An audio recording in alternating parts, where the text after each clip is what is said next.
From the MarketPulse news desk in Shanghai, I'm Michael Klibaner with your update for the first quarter of 2013. In the office market in Tier 1 cities, we saw tenants remain price sensitive. This is a continuation of a trend we've seen for the last 12 to 18 months, which has resulted in fairly limited net absorption in prime downtown locations and premium grade A buildings.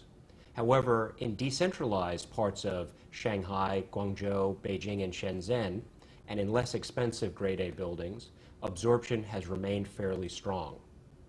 Rents in Shanghai, Guangzhou, and Shenzhen have stabilized in the first quarter.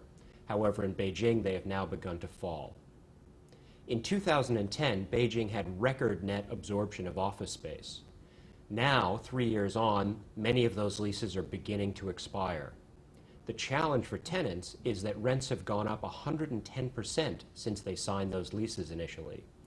And now that they have to renew, affordability is becoming a big challenge, and this is the market. In the retail sector, the government's anti-corruption campaign is having a big impact on the luxury sector. In particular, banqueting business is off significantly, and this has hurt hotels and high-end restaurants. Within luxury product sales, the watches are also seeing a strong impact, and luxury brands have scaled back their expansion plans for 2013. With more new completions of shopping malls across China, competition is increasing. For retail brands, this is giving them more chances to be selective about which malls to open in. And for retail operators, more important than ever is your successful track record operating retail malls. In the residential sector, China's new leadership announced their new 5 measures housing policy at the beginning of March prior to the NPC. However, local governments waited until the end of March to announce their local implementation plans for these new measures, and those announcements were quite benign. However, in between, sellers were very busy trying to front-run the implementation of the new policies. In the secondary market, sellers were very active trying to sell their apartments before the capital gains tax made it more costly.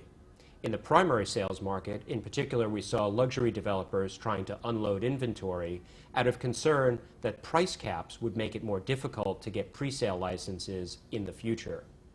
Transaction volumes in the last 12 months in the 20 cities that we track closely reached an all-time high. From here, we think transaction volumes will stabilize and probably decline at the high end of the market if these price caps do make it more difficult to sell luxury units. Prices will almost certainly stabilize from here, and that will reduce pressure on the central government to implement the policies more strictly.